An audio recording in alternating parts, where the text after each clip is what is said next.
El arca apunta a Cristo según el libro de Génesis. Así que vamos a abrir nuestra Biblia en Génesis capítulo 6, versículo 13 al versículo 18. Versículo 6 al capítulo 6, versículo 13 al 18. Si lo tienes, ahí puedes seguir con tu mirada y también va a estar apareciendo ahí en la pantalla. Dice así de la siguiente manera. Dijo pues Dios a Noé: he decidido el fin de todo ser, porque la tierra está llena de violencia a causa de ellos. Y aquí que yo los destruiré con la tierra. Hazte una arca de madera de gofer, harás aposentos en el arca y la calafatearás con brea por dentro y por fuera. Y de esta manera la harás, de 300 codos la longitud del arca, de 50 codos su anchura y de 30 codos su altura. Una ventana harás al arca y la acabarás a un codo de elevación por la parte de arriba y pondrás la puerta del arca a su lado y le harás piso bajo, segundo y tercero. Y aquí que yo traigo un diluvio de agua sobre la tierra para destruir toda carne en que haya de espíritu de vida debajo del cielo. Todo lo que hay en la tierra morirá. Mas estableceré mi pacto contigo, y entrarás en el arca tú, tus hijos, tu mujer y las mujeres de tus hijos contigo. Vamos a orar. Queremos darte gracias, Señor, por abrir tu palabra. Es un privilegio, por leerla, por meditarla. Y te pedimos que en este tiempo tú nos hables a nuestro corazón. Permítenos tener una mente tranquila, una mente que podamos estar receptivos a tu palabra y que llegue a nuestro corazón para ponerlo en práctica en nuestro día a día. Te lo pedimos en el nombre de Jesús. Amén. Bueno, y la pregunta quizás podemos hacernos ahí, quizás algunas personas que quizás no son cristianas pueden decir, ¿es un mito? ¿O el arca o el diluvio es una realidad? ¿Será una realidad? Quizás algunos preguntan, pero entendiendo algunas cosas importantes que vamos a mirar y considerar esta mañana, yo creo que tengas la convicción de que el arca, el diluvio y todo lo que pasó con Noé y en Génesis ha sido una realidad y que sea una convicción en tu vida para compartir con otros. Así que no solamente el hecho del arca, que es una figura, un modelo, apunta a Cristo. Yo creo que toda la escritura apunta a Cristo, toda la escritura. Así que es importante, ha sido un desafío estudiar el tema porque hay que estudiar la hermenéutica, hay que estudiar la teología, hay que estudiar muchas cosas, muchos aspectos cuando estudias un tema de tipología. Pero vamos a ir poco a poco. Pero yo creo esto, ¿no? Que toda la escritura apunta a Cristo. Y la figura más preeminente, más importante y cómo podemos entender la escritura es a través de Cristo. A través de Cristo. Toda la escritura apunta a Cristo. Así que hay un versículo, quizás podemos resumir el libro, lo que hemos leído de Génesis en el Nuevo Testamento. Es Hebreos capítulo 11, versículo 7.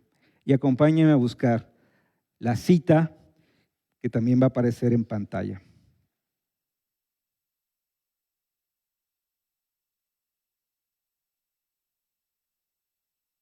Dice así: por la fe Noé, cuando fue advertido por Dios acerca de las cosas que aún no se veían, con temor preparó el arca en que su casa se salvase. Y por esa fe condenó al mundo y fue hecho heredero de la justicia que viene por la fe. Por la fe.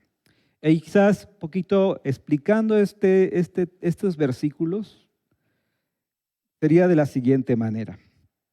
3 características o 3 aspectos o 3 principios que podemos entender cómo Dios obró cuando le reveló a Noé que iba a venir un juicio, que estaba por llegar un juicio y que Dios ya había determinado terminar con los hombres de ese tiempo. Hombres malvados, hombres impíos, hombres que habían dejado a Dios. Así que la primera de las cosas es que ese juicio no vino sin que antes Dios revelara lo que Él iba a hacer.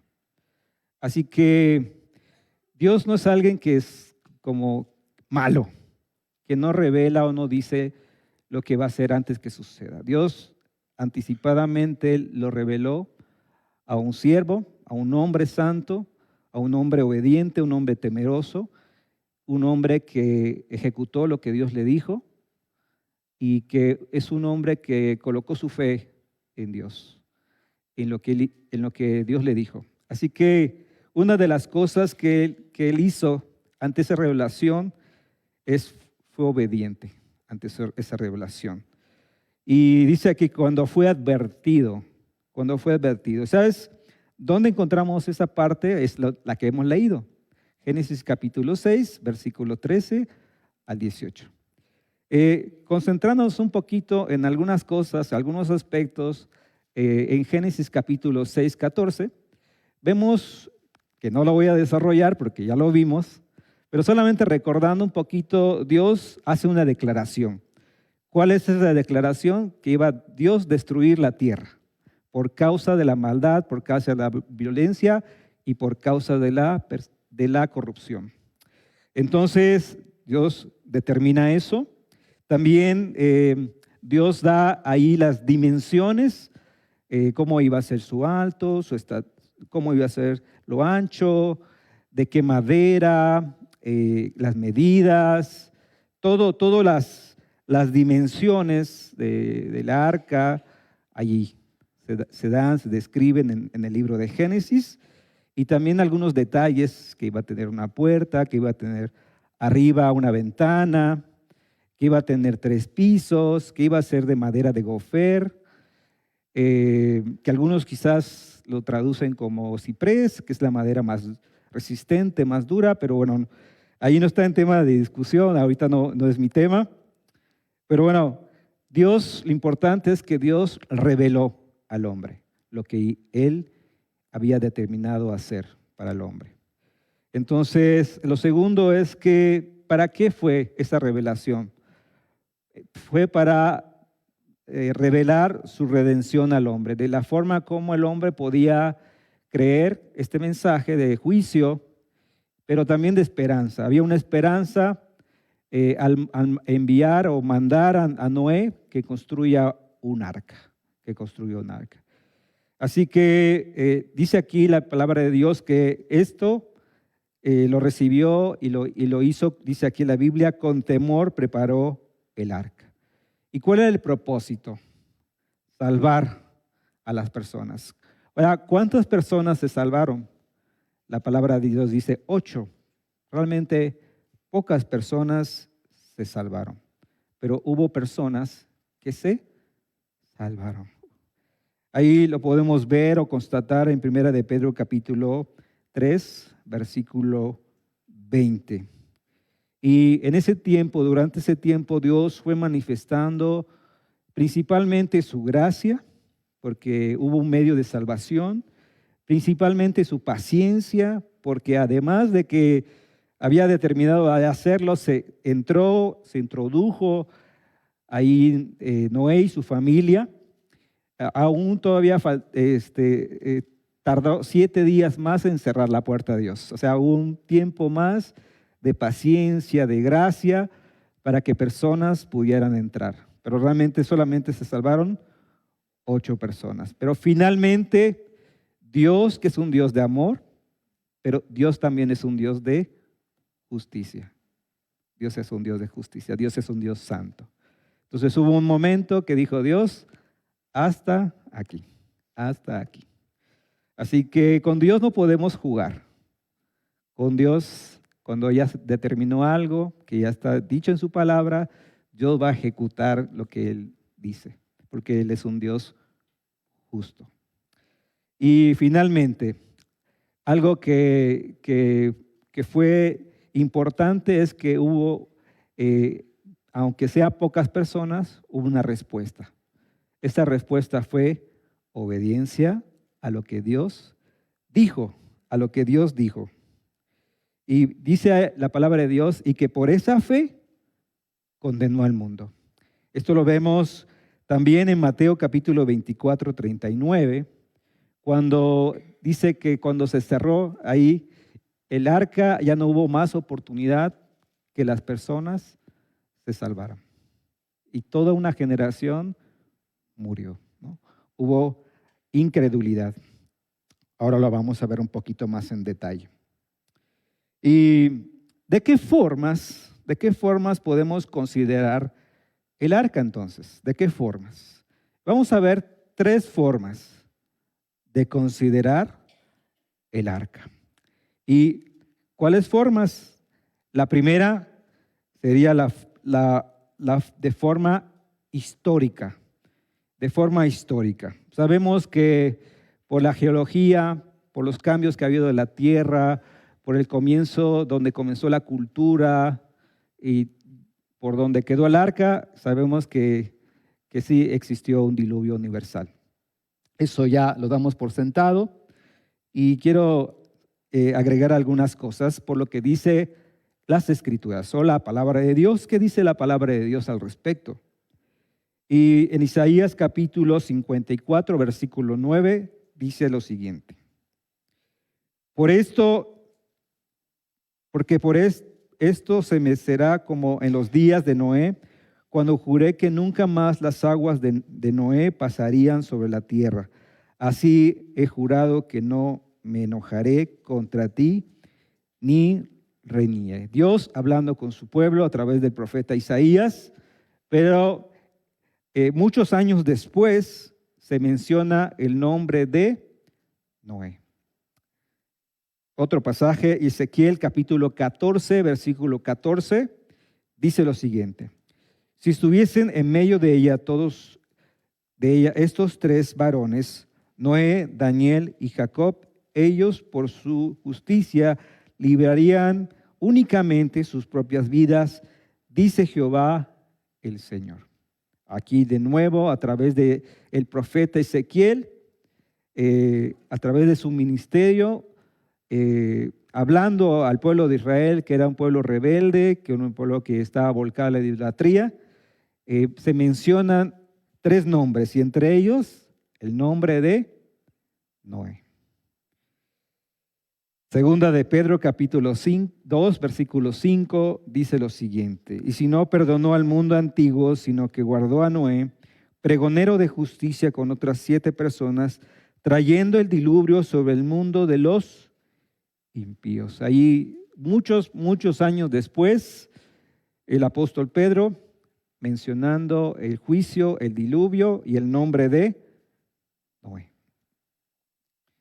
También podemos notar un poquito en los capítulos 6, 7 y 8, un poquito una cronología de lo que fueron los acontecimientos desde que Dios mandó que se construya el arca. Entonces vamos a ver un poquito como una cronología o como un bosquejo de esos capítulos.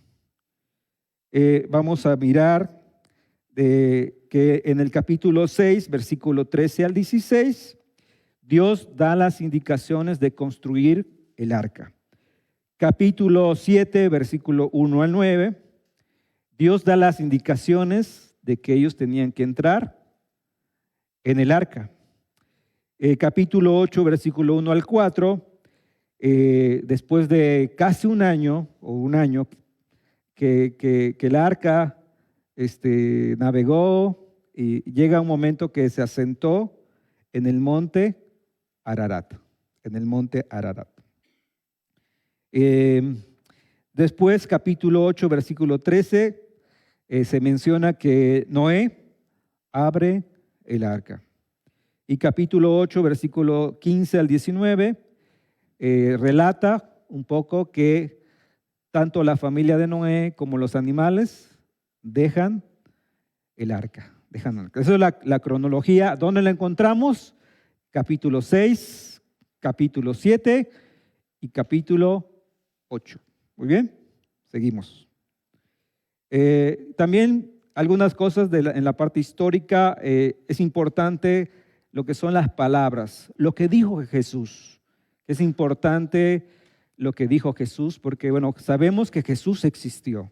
Hay mucha información y podemos estar convencidos de que Jesús existió, que fue una persona real como nosotros. Así que es importante lo que Jesús dijo. En Mateo capítulo 24, 37 al 39, que también lo encontramos en Lucas capítulo 17, versículo 26 y 27, encontramos casi lo mismo.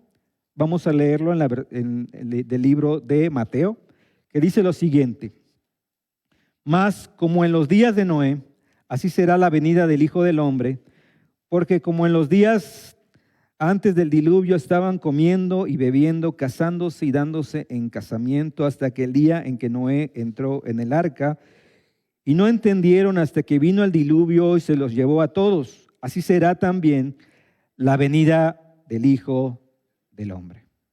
Hay 3 características de los días de Noé. Y una de esas era ignorancia.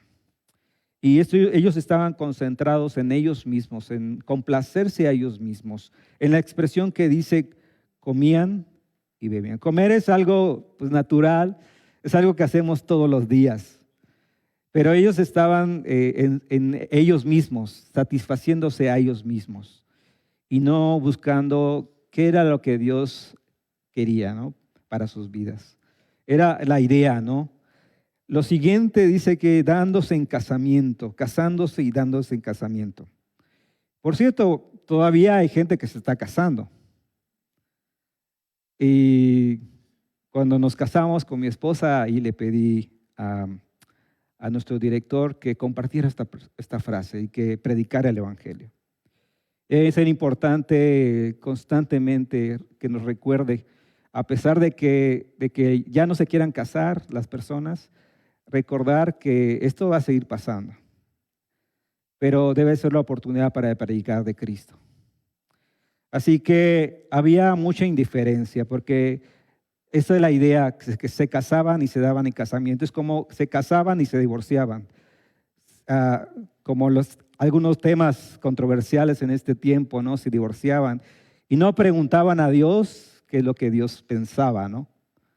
Así que había mucha indiferencia en tomar en cuenta a Dios en sus decisiones. Así que qué importante es tomar a Dios en cuenta en nuestras decisiones, pequeñas y grandes.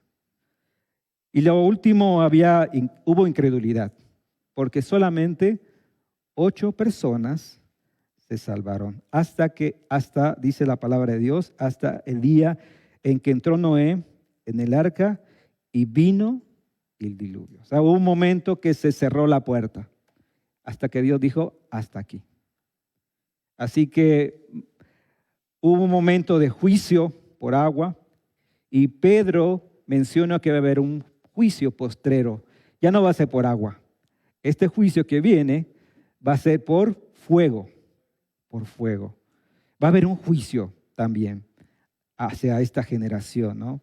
Que es ignorante hacia las cosas de Dios, que es indiferente y que es incrédula. Pero mientras tanto, tenemos que seguir predicando el Evangelio. Tenemos que seguir modelando a Cristo en nuestras vidas.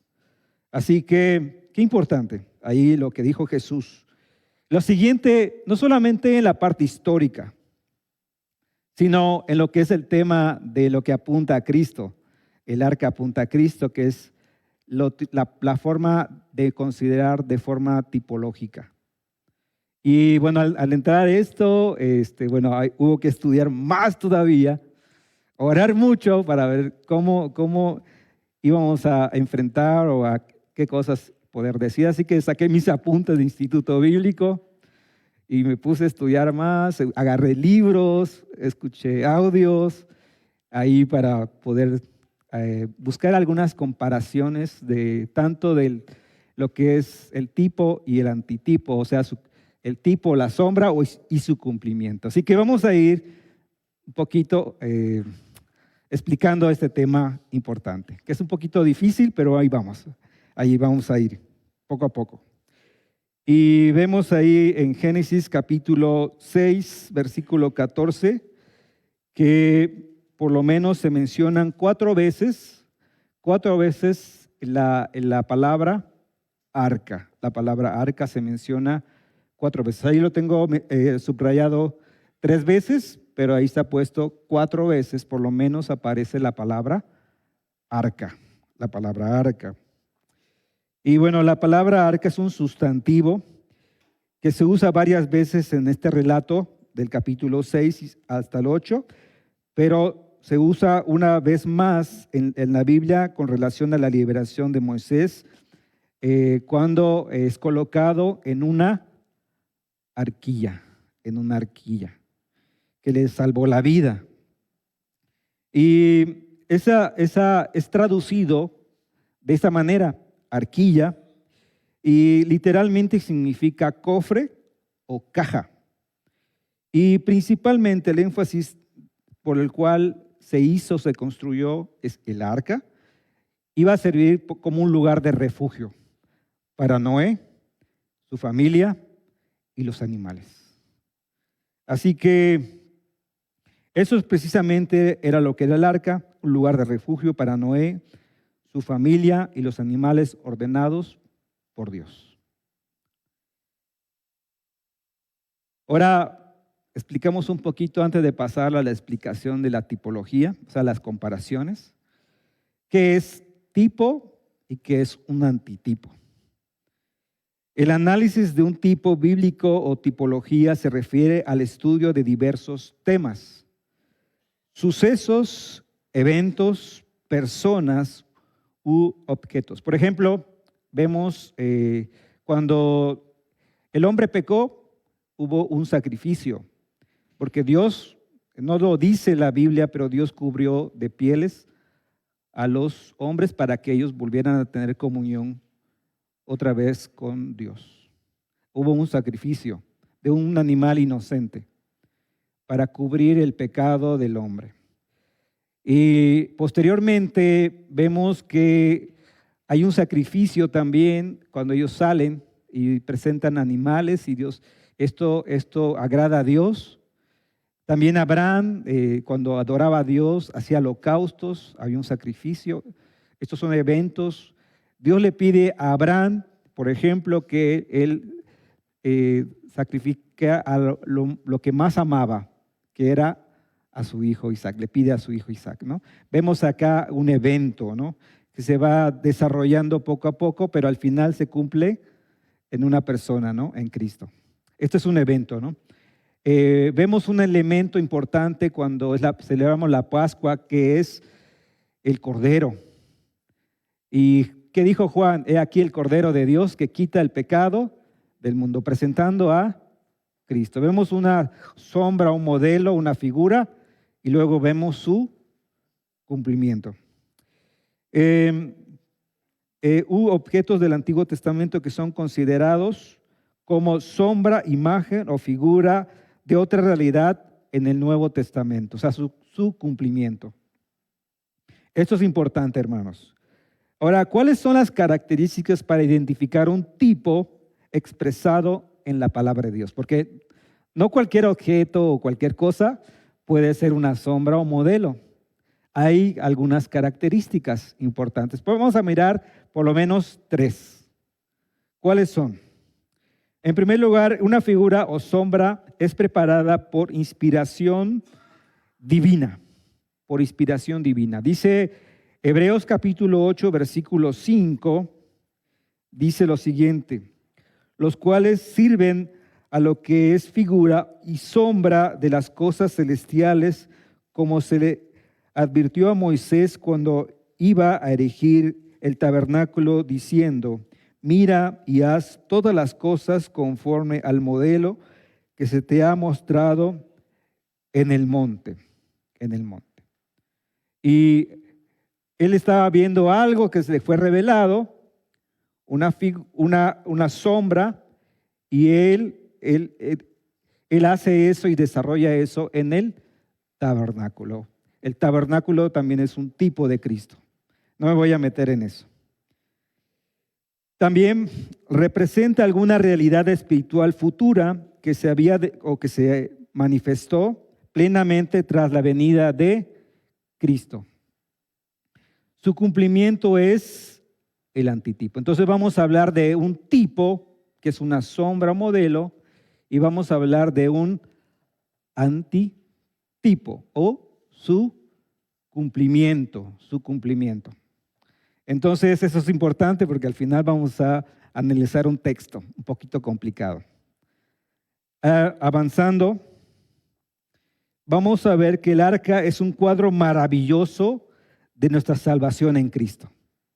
Y ahí vamos a ver algunas comparaciones de lo que es la sombra y su cumplimiento. Muy bien, vamos a ir avanzando y por el tiempo no vamos a ir viendo los versículos, pero el que quiera la presentación después me la puede pedir y puede buscar los versículos. Dice de la siguiente manera: fue revelado por Dios. Dios lo reveló a Noé sus planes. O sea, Dios nunca hace nada sin antes revelar sus planes. Y ahora la salvación de nosotros también fue revelado. Fue revelado desde Génesis, desde Adán y Eva, desde Abraham, desde el pueblo de Israel. Fue revelado por Moisés, por los profetas, en los salmos y también por los ángeles. Hechos capítulo 3, 22 al 26. Solo había una forma de salvación: por creer en el mensaje. La salvación era también, como en el tiempo nuestro, era por fe. La salvación es por la fe en su nombre, porque hay un nombre que es sobre todo nombre, ¿no? Es en el nombre de Jesucristo que tenemos salvación. Hechos capítulo 3, versículo 16 y Hechos capítulo 4, versículo 12. No era un mediador para esa humanidad de esos tiempos, de esa generación impía. Era un mediador para la humanidad. Cristo es un mediador de un mejor pacto. Hebreos capítulo 8, versículo 6 y Hebreos capítulo 9, versículo 15. Su cumplimiento. Otros aspectos. El arca tenía una puerta. La única entrada al Padre, o la única forma de entrar al Padre, es a través de Jesucristo. Juan capítulo 14, versículo 6. El arca estaba hecha de madera, que representa la humanidad. Cristo un día nació y se encarnó, caminó entre nosotros, y uno de sus discípulos dice, y vimos su gloria. Y también posteriormente dice, comimos con él, anduvimos con él. Estuvimos allá, vimos su gloria, gloria como la del unigénito del Padre, lleno de gracia y de verdad. Juan capítulo 1, versículo 13 y 14. El arca se calafateó con brea. Jesucristo, la forma de calafatear era para que no entrara el agua, ¿no? Y se murieran. Jesucristo expió todos nuestros pecados en la cruz. Y esta expresión de expiar era pasar por alto, cubrir los pecados. Ahora, los sacrificios estaban orientados a esa expiación que tenían que ser año con año. Una vez entraba el sumo sacerdote y no por sí tenía que ser un sacrificio y volcarlo en el propiciatorio. Y Dios, cuando pasaba, miraba ese sacrificio y pasaba por alto los pecados. Ahora cuando Cristo vino, ya no solamente pasa por alto, sino que ¿qué dice? Él quita el pecado del mundo. Expió nuestros pecados. Juan capítulo 1, versículo 29. Dios cerró la puerta del arca. Dios determinará hasta cuándo cerrará la puerta de la salvación. Hubo un momento que Dios dijo, basta, hasta aquí. Mateo capítulo 24, 39. El arca fue el vehículo para salvar a la humanidad. Ahora, ¿cómo nosotros en este tiempo podemos anunciar la salvación a la humanidad? A través de la predicación de la cruz, que es locura para los que se pierden, ¿no? Pero esa es la única forma de que las personas puedan salvarse. La única forma de salvación es el mensaje de la cruz. Por eso es importante este tiempo que estamos pasando en la Pascua, ¿no? Recordar el mensaje de la cruz. Recordar el mensaje de la cruz. El arca salvó del juicio a Noé y a su familia. En Cristo somos salvos de la ira venidera. Romanos capítulo 5, versículo 9. El arca testifica la paciencia de Dios para salvar. El Señor es paciente para con nosotros, no queriendo que ninguno perezca, sino que todos procedan al arrepentimiento.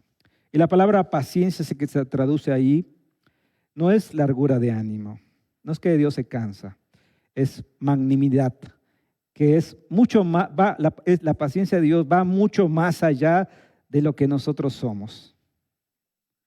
Él es paciente con nosotros y Él no quiere que ninguno se pierda, ¿no? Por eso Dios espera. Dios es paciente.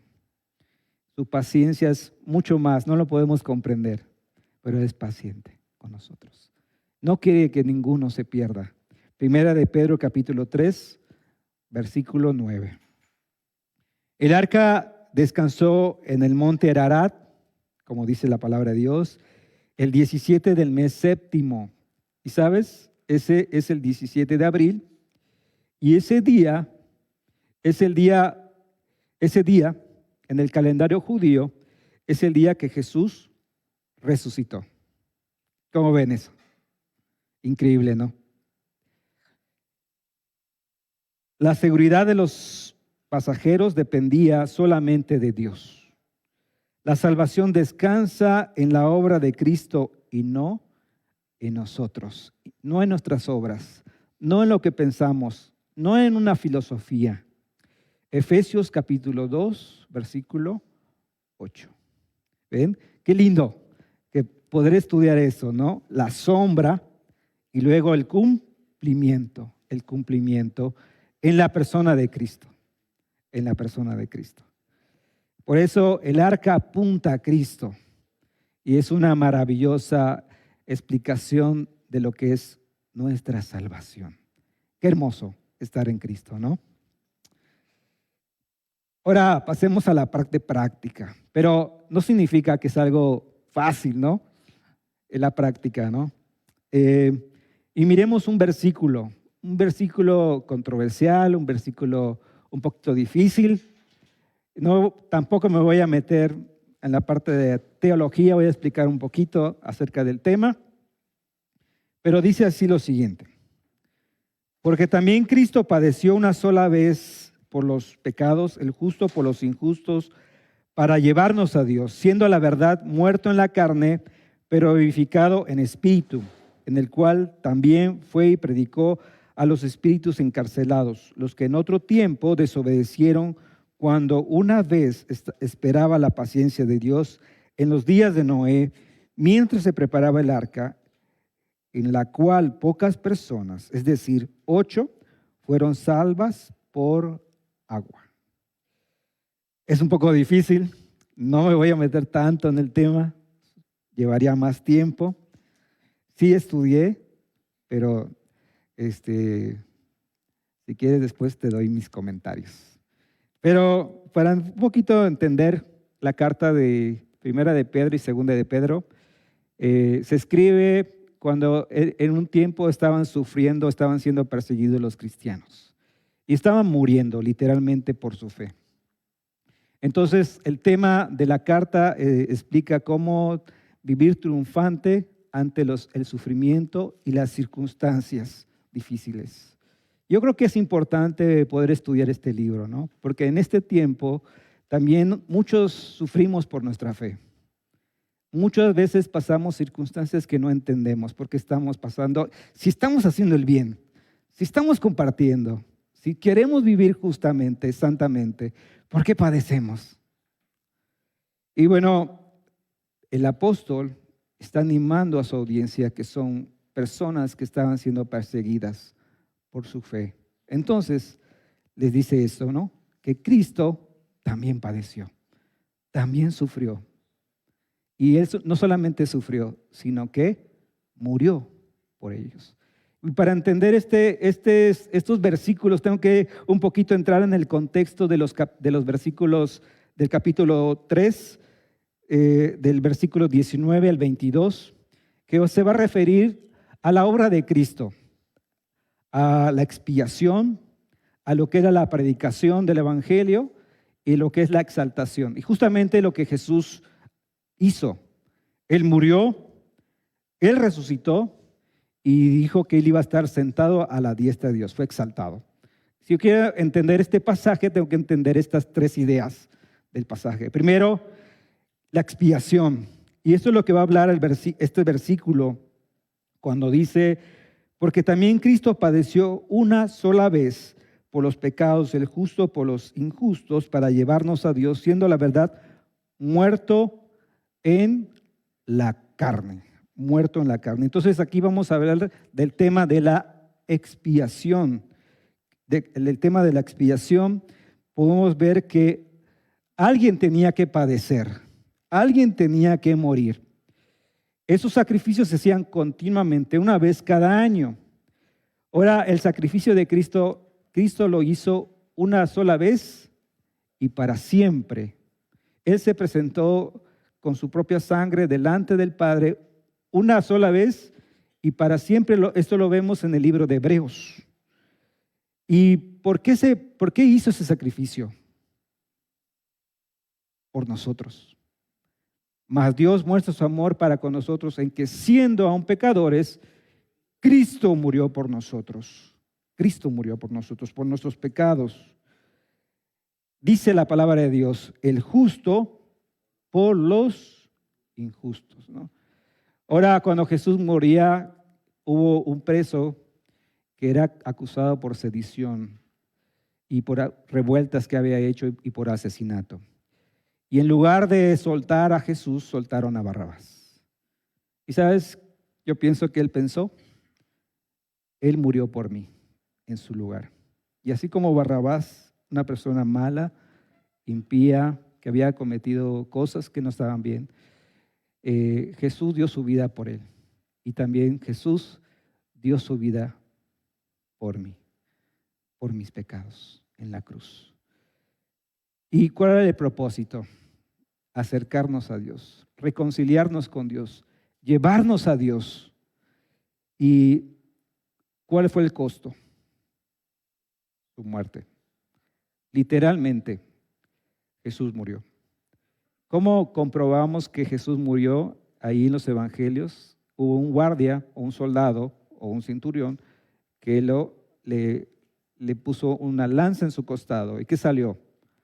Agua y sangre, ¿no? Separados. Esto era una prueba de que Jesús había muerto literalmente. Entonces, si nosotros queremos entender este texto, tenemos que entender el tema, y entramos muy rapidito al tema de la expiación, lo que Jesús hizo. Ahora, no quedó todo en la cruz. Al tercer día, resucitó. Jesús tuvo un cuerpo revestido de la eternidad, un cuerpo nuevo, un cuerpo que también nosotros lo vamos a tener, lo que dice 1 Corintios capítulo 15. Y dice, pero después, vivificado en espíritu, vivificado en espíritu. Él literalmente resucitó de los muertos. Y por eso que Jesús hizo de su muerte y su resurrección, nosotros podemos predicar el evangelio que Él resucitó. Porque ¿qué dice la palabra de Dios? Si Jesús no hubiese resucitado, vana sería nuestra fe. Entonces, Nosotros podemos predicar que Él cambia vidas, que transforma vidas, porque tenemos a un Dios que no está muerto, está vivo. Él resucitó. Y lo va a repetir varias veces. Varias veces. Y ahorita voy a ir un poquito más a la explicación del texto, ¿no? Y qué importante considerar esto, ¿no? Hermanos, cuando el sufrimiento sea insoportable, te animo a pensar en la cruz de Cristo. En la cruz de Cristo, lo que tuvo que aguantar, lo que tuvo que pasar, lo que tuvo que padecer, lo que tuvo que sufrir Cristo. Pero cuando el temor a la muerte nos invada y nos quite la paz, piensa en la resurrección. Piensa en la resurrección.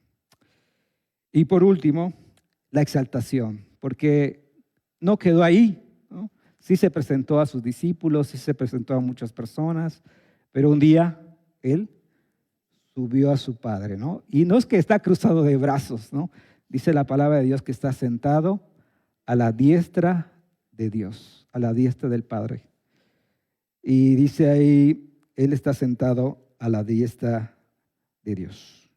Y a Él están sujetos ángeles, autoridades y potestades. Entonces, si quieres entender este pasaje, 3 ideas, 3 palabras quizás que te pueden ayudar: expiación, evangelio, que es la predicación, y exaltación. Y es lo que justamente hizo Cristo. Él murió, Él resucitó y ahora está vivo y sentado a la diestra del trono del Padre. Amén. Ahora sí vamos a entrar al tema un poquito. Dice aquí 1 de Pedro 3, 19 y 20. En el cual también fue y predicó a los espíritus encarcelados. Y esa palabra predicó no es la misma que nosotros usamos de predicación del evangelio. No es que les predicó el evangelio. La idea de esta palabra más acertada o más acercada a lo que es el texto original es proclamación. La proclamación. No era la predicación para que fueran salvos, porque ya estaban condenados, ya estaban ahí en un lugar. Tampoco voy a entrar ahí al tema ese, dónde estaban, en qué lugar estaban. Pero fue toda una generación que era la generación impía, el mundo malo de los tiempos de Noé, porque lo dice el texto ahí, los que en otro tiempo desobedecieron cuando una vez se esperaba la paciencia de Dios en los días de Noé, mientras se preparaba el arca. ¿A quiénes se le proclamó este mensaje? ¿Y quién llevó este mensaje? Es Jesús resucitado. Jesús resucitado. ¿Cuándo fue? Lo más acercado también es cuando Él muere, y en ese tiempo entre que Él muere y resucita, pasa este evento, de que Él proclama, es una proclamación de victoria por la resurrección. Y también es una proclamación del cumplimiento del mensaje que predicaba Noé, el mensaje de arrepentimiento, el mensaje de juicio y todas las similitudes que nosotros vimos en esta tipología, ¿no? Se cumplen en la persona de Cristo. Entonces, es un mensaje de proclamación. Es un mensaje de proclamación. Entonces, yo creo que también cuando nosotros predicamos, nuestro evangelio no tenemos que, como en pobreza, ¿no?, compartir. Es un mensaje de victoria. Es un mensaje de proclamación. Porque Él murió. Sí murió. Pero Él resucitó y está sentado a la diestra de Dios. Entonces, esto es, hermanos, esto es. Ahí la práctica, ¿no? Vemos que algunas cosas que tenemos que tener en cuenta son estas. Como conclusión, que siempre su palabra se cumple. Siempre. Y quiero concluir con este tema también, que me hace curioso también encontrar por primera vez en este relato, que cuando dice 40 días y 40 noches. 40 días y 40 noches. Ahí por lo menos 4 veces que se mencionan en las escrituras este hecho, ¿no? 40 días y 40 noches. Y la primera mención se hace en Génesis capítulo 7, versículo 12, que dice, y cayó la lluvia sobre la tierra 40 días y 40 noches. Luego en Éxodo capítulo 24, versículo 18, que dice, y entró Moisés en medio de la nube y subió al monte y estuvo Moisés 40 días y 40 noches. Luego Primera de Reyes capítulo 19, versículo 8, que dice de Elías, y se levantó pues y comió y bebió, y con la fuerza de aquella comida que comió, 40 días y 40, caminó 40 días y 40 noches hasta Horeb, monte de Dios. Y la última, Mateo capítulo 4, versículo 2, y después de haber ayunado 40 días y 40 noches, entonces tuvo hambre. Esto es del Señor Jesús. Algunas menciones de esos versículos y de esta referencia, 40 días y 40 noches. Primero, en la primera referencia vemos con relación a la revelación del plan de Dios. Y el tiempo que estuvo el arca, bueno, el tiempo de la lluvia, que fueron 40 días, el tiempo que tardó la lluvia, 40 días y 40 noches, ¿no? Del juicio de Dios y de la salvación en el caso de Noé y su familia y los animales. La segunda referencia tiene que ver con Dios va a mostrar su gloria a su siervo y también va a dar la segunda ley a Moisés después de que él rompe las tablas. Entonces él estuvo ahí 40 días y 40 noches. También en la tercera referencia con Elías, le va a mostrar su plan para animar a este siervo, para animarlo. ¿Y dónde lo lleva? Al monte Horeb, que era el monte de Dios. El monte de Dios. Dios siempre nos va a animar y nos va a recordar, ¿no? En este caso, este hecho de la Pascua siempre nos va a traer recordar quiénes somos, ¿no? En Cristo, a través de lo que ha sido su muerte, su resurrección y su exaltación. Y Dios quiso animar a su siervo, ¿no?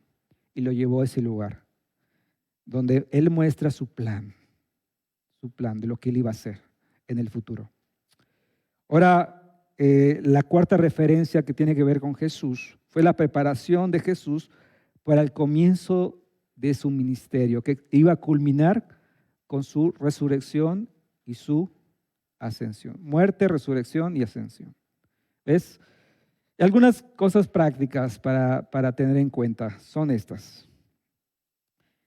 Dios es fiel y su palabra siempre se va a cumplir. Dios es fiel y su palabra siempre, ten la confianza, ten la seguridad de que se va a cumplir. Con el Señor nada es producto de la casualidad. Cuando hablamos de su obra y de sus planes, todo sucede de forma exacta y se cumple al pie de la letra. Tanto así que dice Jesús que su palabra no iba a pasar. No iba a pasar. El cielo y la tierra pasarán, mas mi palabra no pasará. Ten la seguridad que su obra siempre se va a cumplir y nada es producto de la casualidad.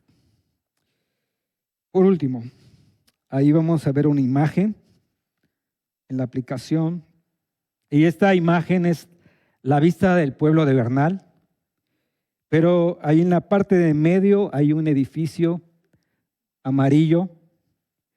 Y la gente del pueblo cuando se comenzó la construcción, que tardó 4 o 5 años, decía Leo que invertía y no se veía nada de construcción. Tardó bastante tiempo porque llevó mucha inversión de recursos, pero esta es una vista desde el otro lado del pueblo, que se llama Carretas. Por cierto, ahí vive Armando, hijo, por allá vive. Esta es la vista del edificio que nosotros le llamamos el Salón de Reuniones, que por cierto, más o menos cada año pasan entre 5,000 a 6,000 personas por ese edificio. Es un lugar que usamos para proclamación del Evangelio, para predicación y edificación de personas. Y para eso es. Y sabes, la gente del pueblo, no nosotros, la gente del pueblo cuando se comenzó a construir, ¿qué están haciendo allá? ¿Están haciendo un arca? Decían, porque no tiene ventanas, tiene ahí unas pequeñas ventanitas en la parte superior. Pero la verdad que sí, es como un arca porque hay personas que pasan ahí y se salvan. Pasan ahí y son edificadas. Y a mí me gusta mucho el ministerio de respuestas en Génesis, cómo ellos en este tiempo, a través del arca, muchas personas que pasan al Museo de la Creación, al arca, y ven las dimensiones y todo lo que construyeron y todos los animales que están adentro, y se les cuenta el arca, se está contando y se está predicando el Evangelio. El Evangelio. Así que qué importante es eso, ¿no? Y creo yo que también tiene que ser así nuestra vida, un reflejo de lo que es nuestra relación con Cristo. Debe ser una predicación constante del Evangelio, una proclamación de su victoria en la cruz y en la resurrección y su ascensión. Así como quizás tenemos el privilegio de hacer en Palabra de Vida, lo tiene el privilegio de hacer Respuestas en Génesis, así nosotros.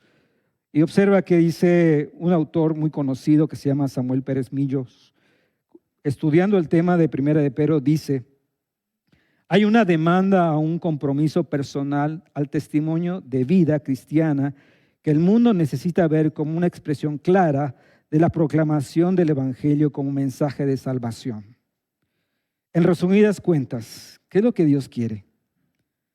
Así como el arca apunta a Cristo, nuestras vidas deben reflejar a Cristo, ser como Cristo, cuando estamos bien y cuando no estamos bien, cuando estamos padeciendo. Servir a Cristo, vivir a Cristo y reflejar a Cristo. Vamos a orar.